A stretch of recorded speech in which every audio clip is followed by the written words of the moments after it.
Shailesh. Welcome to Video Next. Hi Ashwini, how are you? Hi, I'm good. So, Shailesh, this is the last session of our 5-day conference. And with a little help from you, we are going to sum up for our audience where the digital video space is headed and what trends we'll all do well to keep an eye on. Now, for this, we have 20 minutes and I have 5 questions. So, let's begin. Great.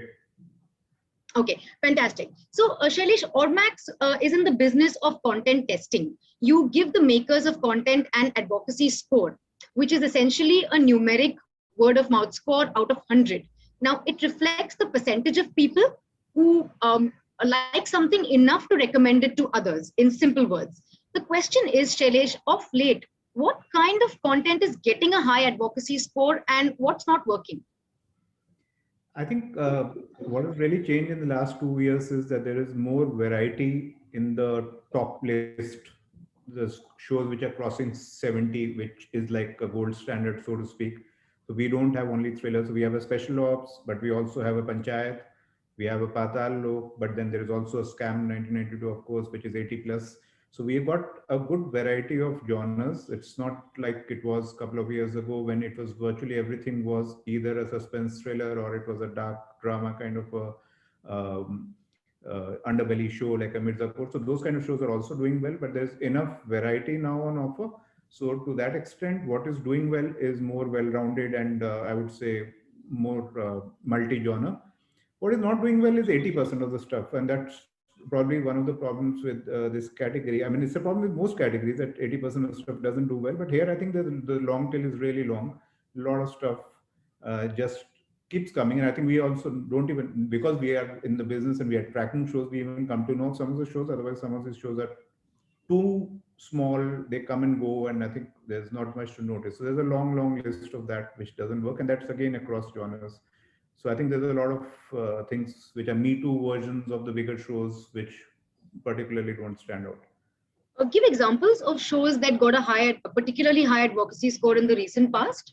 So last 1 year has been very good. In fact, 2020 had a lot of those kind of shows. So Scam is right at the top of the list. So that's then Special Ops is the other one which is 80 plus. So those are the two which are, and Special Ops again, if you compare it to say Mirzapur or Patal Lok, it's not the dark kind of thriller. It's a very Bollywood kind of a thriller. It's colorful. It has got filminess to it. So it's a different take on the thriller genre compared to what we have used to seeing on OTT in the 2018-19 period when thrillers were generally dark. So those two, Patal Lok is at 75 watts, so that's done well. Then there is Panchayat, which is 70 plus, which is again a TVF kind of a show. Now a lot of TVF shows are beginning to make it to Amazon and a Hotstar kind of platforms, and I think we'll see more of that. Sony Live has Gullak, which is 60 plus, so that's also done well. Okay. Yeah, there are quite a few others. Mirzapur season 2 also is 70 plus, so that's done well for itself too. So I think we've definitely got more variety and more quantity also this year. So in the last 12, 15 months. Okay. How does it compare with Mirzapur season 1, just before we go on? It's similar, 1 or 2 points difference. I think the numbers were bigger because the market had grown by then and the franchise had grown, but the advocacy wise, in terms of likability, they were kind of similar in terms of both being around 73 to 75 in that range. Okay, great. Now, Shailesh, you and I, we always sit down and we discuss the online video space at regular intervals. It feels like that. In 2018, you told me how the OTT space in India is running on borrowed sensibilities. Now, I think that has changed to an extent. We spoke last May in 2020, and you told me how the thriller genre had mutated into 2 parts. One was a very gory, dark type, and the other one was a more cinematic, palatable type. Now, we've entered the 3rd month of 2021.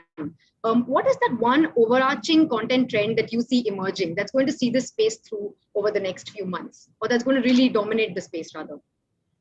I think one thing which has emerged is that the dependence on Bollywood, if I can say that, or on big faces or that kind of big production houses or big directors is reduced. So you are seeing shows which are quote unquote smaller, like say a Gullak, which is like TVF shows are in that league, but also a Scam. It doesn't have, in that sense, a big saleable face. Pratik is a very accomplished actor, but he's not like somebody you would have seen in Hindi films. That's right. Before. So you're seeing that content is finding its way through, and I think the whole initially when platforms came to India, probably they were going for the film production houses and trying to, highlight their shows with a certain star cast uh, to give it a certain billing and Mhm. make it sound marketable even to a platform. I would say, like a production house would think that Netflix or Amazon would buy a show because it has some stars attached to the show. But I think over time, everybody's got a little more comfortable with the idea that this is not a medium where star cast is that important. Concept story is more important. So I think that is kind of opening up a lot of things, and Scam is a very good example of that. And I think a lot of platforms which may not be like Netflix or Amazon, which are global platforms which have deep pockets, would really benefit from this idea that you could actually look at shows which are more contained in their budget and those kind of ambitions, but can still tell good stories. And I think that's one thing. And the second thing, obviously, is that I think genres are opening up. So during the lockdown, we were continuously tracking how the category is growing. So the rough estimate is that around 23 million, which is like 2.3 crore GC audiences started watching web series for the first time during the lockdown. So, and that's across all languages. That's a lot of people because, and these are generally older people, 30 plus age group, Mhm. and they are 60% women. So we are looking at audiences who were not earlier on the category who are coming. And the only way you will be able to sustain them and make them watch more shows is by giving them content which is to their taste, which is slightly more family inclusive. I would say slightly more, I would say closer to, somewhere closer to TV, not exactly like TV, but you can't be very, very edgy and get a 40-year-old in Indore or Bhopal to watch you regularly as well. So I think that widening of audience will lead to widening of genres as well. And it's already started, but I think we will see more of it in this year and the next year. Okay, great. Now, Shailesh, to a large extent, OTT testing is done to help the makers decide where to release a piece of content, online or in theaters. Now, given the current situation with theaters and cinemas, what are the markers that are going to guide this decision, both for Ormax and for the makers? Yeah, I think cinema's situation is pretty okay now. To be honest, I think we're just waiting for a couple of indie films to release because down south things have been fine when big films have come. Mhm. But in general, I think one of the things that has happened in the last year or two, and it's been accelerated by the lockdown, is that smaller films have become smaller and bigger films have become bigger. So films Hmm. which were earlier probably making their way to the theater, but one felt that they could have been on OTT. Today, they probably have no chance if they're come in theaters. So, because audiences are now clearly being able to distinguish between a film that they can watch online versus a film that they would rather go to the theater for a certain cinematic experience, a big screen experience, or go with their family and friends. Hmm. So, like if you see somebody like Rajkumar Rao or Nawazuddin Siddiqui, now these actors were building a certain equity for themselves. I think that equity comes in very handy from an OTT perspective because that's where a certain type of audience is and Hmm. they really have a strong equity. But from a theatrical perspective, I think if they are in films where they are the leads, they could have a little bit of a challenge in getting audiences to theaters in the current scenario, or even in the next 1 or 2 years. I think the distinction of what is for big screen and what is for small screen has become far more clear because of the lockdown. Okay, okay. Now, again, Shailesh, unlike for movies or TV content, for OTT, testing is not done to necessarily fix the flaws or to make any tweaks to the content, but rather to figure out the marketing plan and the positioning for a show to see if it can become the tentpole property for an OTT platform. Now, give us an example from the recent past, an anecdote rather, of a show you tested recently, and briefly tell us how you helped shape the marketing strategy for it. Yeah, so taking names obviously is tricky, but I'll try and still give a sense. See, Mhm. but before I get to the example itself, I think both types of testing have now started slowly for OTT as well, which is that people are beginning to look at scripts and concepts as well. So Okay. I think that some stage different companies have different approaches. So since we last spoke, I think we are also now working with more platforms, and some platforms actually come with that approach that they are testing early at a concept stage before they're shooting, which is how a lot of our testing in film and pretty much all our testing in television happens, where you Okay. test before you shoot. Mhm. In terms of being able to influence marketing, I think Hmm. one of key things is how to position a show. So if a show has, so in one of the recent ones, so there was clear choice of whether you want to pitch the show as a thriller or as a more emotional drama. And I think when you have that choice, you virtually cutting two different trailers. Now, when I'm testing the show, my Yeah. trailers are not ready. So what happens is that the research becomes kind of a brief to the company which is cutting the trailers, that you have to take this route versus this and the other route. And I think the nature of it is that we can normally talk about it only once the stuff is out and it's a little while ago. So I think without taking names, it becomes a little difficult. But yeah, I think uh, trailer choices, poster choices, what to call a show, at times, title choices. These are all things which help package a show well. So those things make a difference. I think also the other aspect which is important is that if a platform has 6 shows lined up in a period of 6 months, Hmm.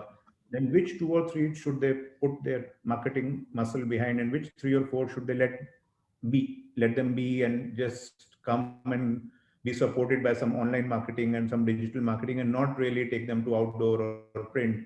I think that Okay. decision is also being taken, because if something tests well, then you would rather give it that push.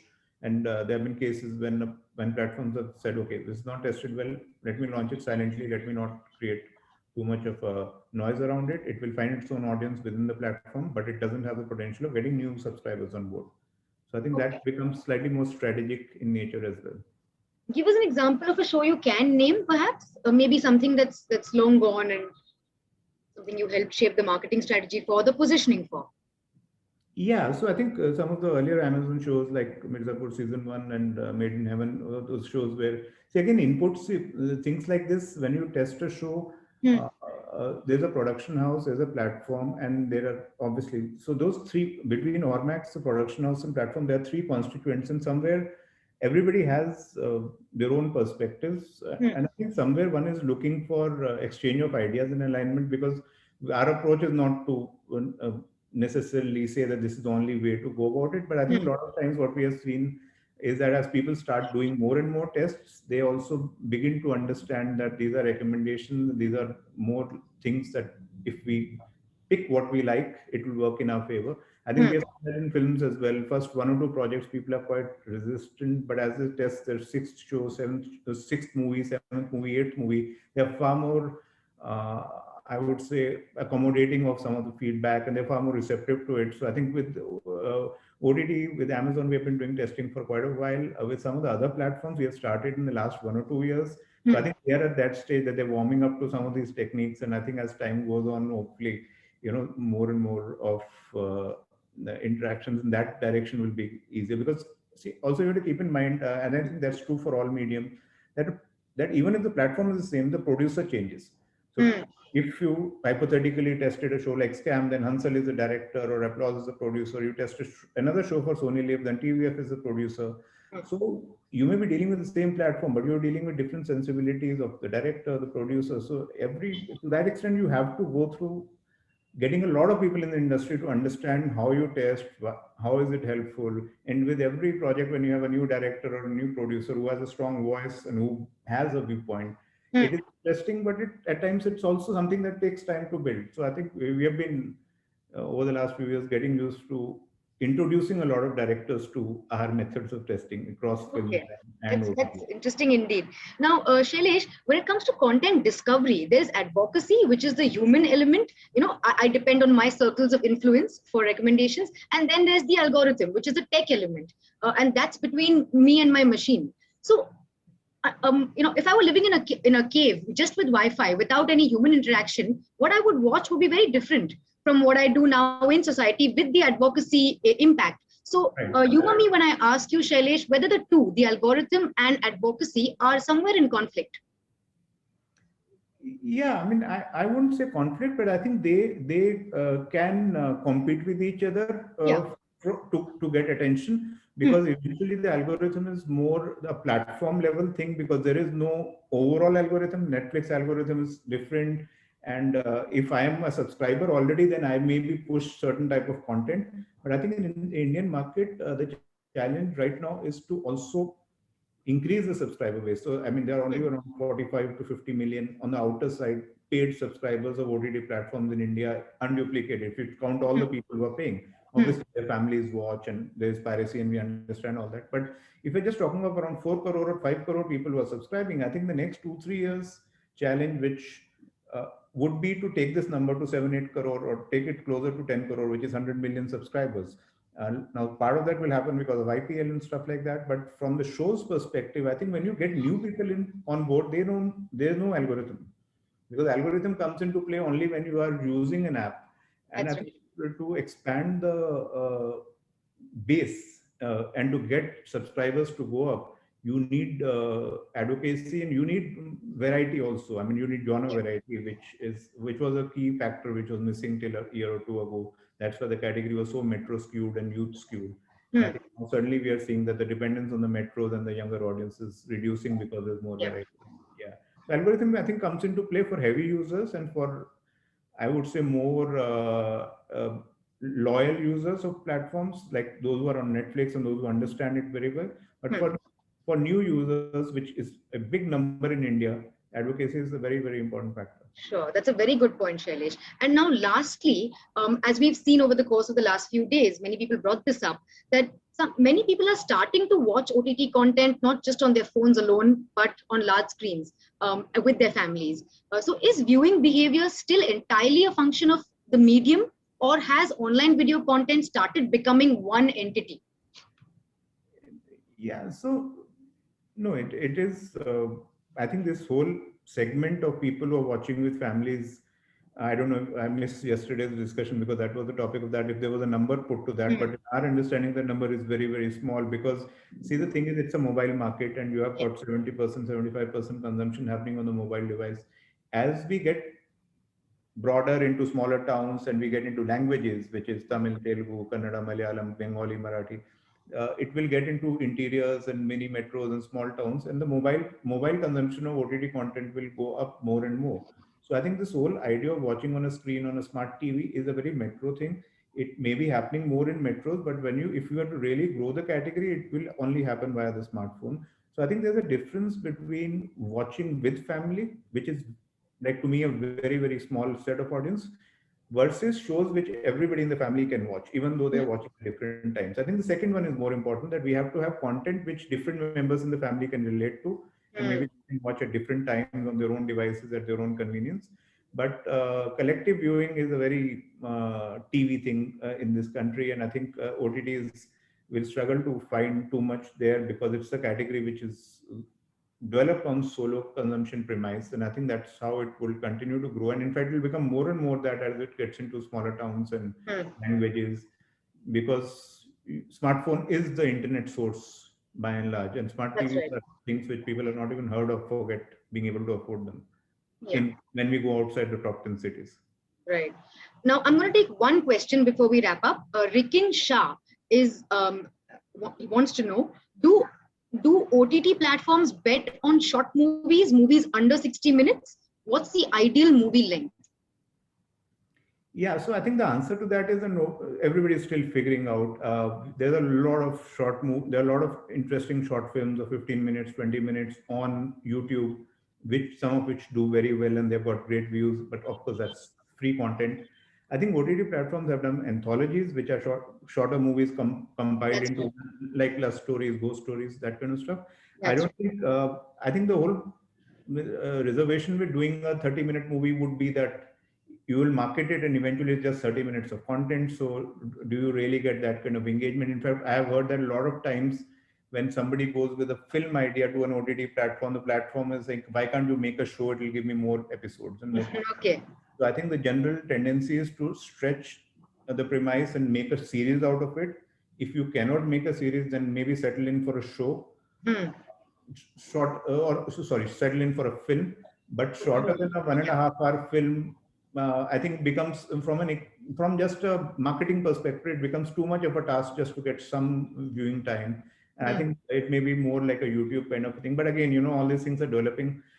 It's a very new market, and I think everybody's trying to figure out what the India strategy is and how it can be different from what is happening in America, for example. So I think we Hmm. will see more experiments, and maybe somebody will come out with this idea and it will really work. I think Flipkart tried it with Zindagi in Shorts or something. They had short films. There was a property like that. Yeah. I think now it has made it to Netflix, because I saw some mailer from Netflix that they are also Yeah. putting content. So I think it's floating around, but let's see. Yeah. The ideal duration, when we ask internet users for short films, they say is 15-20 minutes, but then again, for them, short films are very different from full length films. So it depends on which category are you talking about. No, absolutely. It's a very nuanced answer, actually. Very well fielded, Shailesh. Great. I'm out of questions. That was very insightful. Thank you, Shailesh, for your time. Thank you, audience.